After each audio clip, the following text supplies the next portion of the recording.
আসসালামু আলাইকুম রহমতুল্লাহি ওবারাকাতু। আজকে পঞ্চম শ্রেণীর অনুশীলনী 7-এর ক 78 পৃষ্ঠার দশমিকের ভাগ অঙ্কগুলো সমাধান করব। তো 12 নং প্রশ্নগুলো সমাধান করব।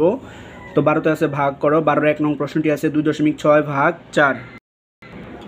তো প্রথমে যে 2.6 আছে সেটাকে মাঝখানে লিখেছি আর 4টাকে বামে লিখেছি। এখন 4 দিয়ে প্রথমে দশমিকের বামে যে 2 আছে এই 2কে ভাগ দিব। তো 4 দিয়ে কিন্তু 2কে ভাগ যাচ্ছে না, তাহলে হচ্ছে ভাগফলে 0 নিব, এই 2-এর নিচেও 0 নিব, তারপর একটা দাগ দিব। এখন 2 থেকে 0 বিয়োগ করলে হবে হচ্ছে 2, পরে দশমিক ছিল দশমিকটা উপরে নিব, 6টাকে নিচে নামাবো। এখন 4 দিয়ে 26কে ভাগ দিব। তো 4 6 24, 4 7 28 কিন্তু বেশি চলে যায়, ছিল 26, 26-এর বেশি নেওয়া যাবে না, হয় এর সমান হবে না হয় এর ছোটো হবে। যেহেতু সমান হওয়ার চান্স নাই, তো 4 6 24 ছোটো নিব। তো ভাগফলে 6 লিখবো আর এখানে লিখবো হচ্ছে 24। তারপর হচ্ছে দাগ দিব, এখন বিয়োগ করব। 6 থেকে 4 বিয়োগ করলে 2, তারপর 2 থেকে 2 বিয়োগ করলে 0, 0 লেখার প্রয়োজন নাই। আরেকটা জিনিস মনে রাখতে হবে, দশমিকের ভাগে কখনো ভাগশেষ থাকে না, এখানে কিন্তু ভাগশেষ আছে। তো কী করতে হবে, এখানে একটা 0 নিব। দশমিকের পরে যদি 0 নেই, সেই 0-র কোনো দাম নাই। তো 0টা যেহেতু নিয়েছি, সেই 0টা এখানে নামাই দিব। যেহেতু উপর থেকে নামাইছি, তাহলে অবশ্যই ভাগ দিতে হবে। 4 দিয়ে এই 20কে ভাগ দিব, 4 5 20। তো ভাগফলের এখানে 5 লিখবো আর এখানে লিখবো 20। তারপর একটা দাগ দিব। এখন 20 থেকে 20 বিয়োগ করলে হয় 0। তারপর লিখবো হচ্ছে সুতরাং ভাগফল পেয়েছি এখানে 0.65। তো এখানে লিখবো 0.65। তো এটা হচ্ছে 1 নং প্রশ্নটির সমাধান। এখন হচ্ছে 2 নং প্রশ্নটির সমাধান করব। 2 নং প্রশ্নে আছে 3.2 ভাগ 5। তো 5 বামে লিখেছি এবং 3.2টা মাঝখানে লিখেছি। তো প্রথমে 3কে ভাগ দিব, 5 দিয়ে কিন্তু 3কে ভাগ যায় না, তাহলে হচ্ছে ভাগফলে একটা 0 নিব, এখানে একটা 0 নিব, তারপর একটা দাগ দিব। 3 থেকে 0 বিয়োগ করলে 3 হবে, দশমিকটা যাবে উপরে, 2টা যাবে নিচে। যেহেতু উপর থেকে নামাইছি, তাহলে অবশ্যই ভাগ দিতে হবে। 5 6 30। তো এখানে 30 লিখবো, তারপর এটা হচ্ছে 30।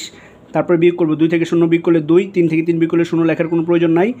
পরে দেখুন আর কোনো ভাগশেষ আছে 2, তো ভাগশেষ থাকলে হবে না। তো কী করবো, এখানে একটা 0 নিব, এই 0টা এখানে নামাই দিব। যেহেতু উপর থেকে 0টা নামাইছি, তাহলে হচ্ছে অবশ্যই ভাগ করতে হবে এই 20কে। 5 দিয়ে 20কে ভাগ করলে হয় 4 5 20। তো এখন 20 থেকে 20 বিয়োগ করলে 0, তো ভাগফল পেয়েছে 0.64। তো আমরা লিখবো সুতরাং ভাগফল 0.64। তো এটাই হচ্ছে 2 নং প্রশ্নটির সমাধান। এখন 3 নং প্রশ্নটির সমাধান করব। 3 নং প্রশ্নটি হচ্ছে 0.4 ভাগ 8। তো 8 দিয়ে এই 0.4কে ভাগ দিব। তো প্রথমে 0কে ভাগ দিব, তো 8 দিয়ে কিন্তু 0কে ভাগ যায় না, তো হচ্ছে এখানে 0 লিখবো, এখানে একটা 0 লিখবো। তারপর হচ্ছে এখন 0 থেকে 0 বিয়োগ করলে হবে হচ্ছে 0, পরে দশমিক ছিল দশমিক উপরে যাবে এবং 4টাকে নিচে নামাবো। তো এই 0 না লিখলেও হইতো, যেহেতু উপর থেকে নামাইছি তাকে অবশ্যই ভাগ দিতে হবে, ভাগ গেলেও দিতে হবে, না গেলেও দিতে হবে। 8 দিয়ে কিন্তু 4কে ভাগ যায় না, তো এখানে একটা 0 নিব, এখানে একটা 0 নিব। তো 4 থেকে 0 বিয়োগ করলে 4 হয়। তো এখন কিন্তু এটা ভাগশেষ আছে 4, তো ভাগশেষ থাকলে কিন্তু হবে না। তো কী করবো, এখানে একটা 0 নিব, এই 0টা এখানে নামাই দিব। যেহেতু উপর থেকে নামাইছি, তাহলে অবশ্যই তাকে ভাগ দিতে হবে। 8 দিয়ে 40কে ভাগ দিব, 5 8 হয় হচ্ছে 40। তো এখন হচ্ছে 40 থেকে 40 বিয়োগ করলে হয় 0। তো ভাগফল পেয়েছি হচ্ছে আমরা ভাগফল পেয়েছি হচ্ছে 0.05। তো এখানে লিখবো 0.05। তো এটাই হচ্ছে 3 নং প্রশ্নটির সমাধান।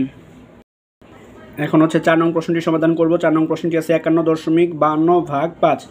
তো এটাকে মাঝখানে লিখবো এবং 5টাকে বামে লিখবো। তো 5 দিয়ে প্রথমে হচ্ছে 5কে এই দশমিকের বামে যে 5 আছে 5কে ভাগ দেওয়ার চেষ্টা করবো, 5 কিন্তু ভাগ যাচ্ছে, 5 অক্ষে 5। তারপর হচ্ছে বিয়োগ করবো, 5 থেকে 5 বাদ দিলে 0, তো পাশে 1 ছিল, একটা নামাই দিব। যেহেতু উপর থেকে আমরা একটা করে নামাইতে পারি, যেহেতু নামাইছি, তো অবশ্যই ভাগ দিতে হবে, ভাগ গেলেও দিতে হবে, না গেলেও দিতে হবে। 5 দিয়ে কিন্তু 1কে ভাগ যায় না, তো এখানে একটা 0 নিব, এখানে একটা 0 নেব। তো এখন বিয়োগ করবো, 1 থেকে 0 বাদ দিলে 1, পরে দশমিক ছিল দশমিকটা উপরে যাবে, 5টাকে নিচে নামাই দিব। যেহেতু একটা করে সংখ্যা নামাইছি, তো তাকে অবশ্যই ভাগ দিতে হবে। 5 দিয়ে 15কে ভাগ দিব, 3 5 15। তারপর হচ্ছে বিয়োগ করবো, 15 থেকে 15 বিয়োগ করলে 0 0 লেখার প্রয়োজন নেই, পাশে 2 ছিল, 2টা নামাই দিব। যেহেতু উপর থেকে নামাইছি, তাহলে অবশ্যই তাকে ভাগ দিতে হবে। তো 5 দিয়ে কিন্তু 2কে ভাগ যায় না, তাহলে কী করবো, একটা 0 নিব, এখানেও একটা 0 নিব। তারপর হচ্ছে একটা দাগ দিব, এখন বিয়োগ করবো, 2 থেকে 0 বিয়োগ করলে 2। তো ভাগে দশমিকের ভাগে আমরা জানি ভাগশেষ থাকে না, কিন্তু এখানে কিন্তু ভাগশেষ আছে, তাহলে হবে না। তো এখানে একটা 0 নিব, সেই 0টা এখানে বসাই দিব।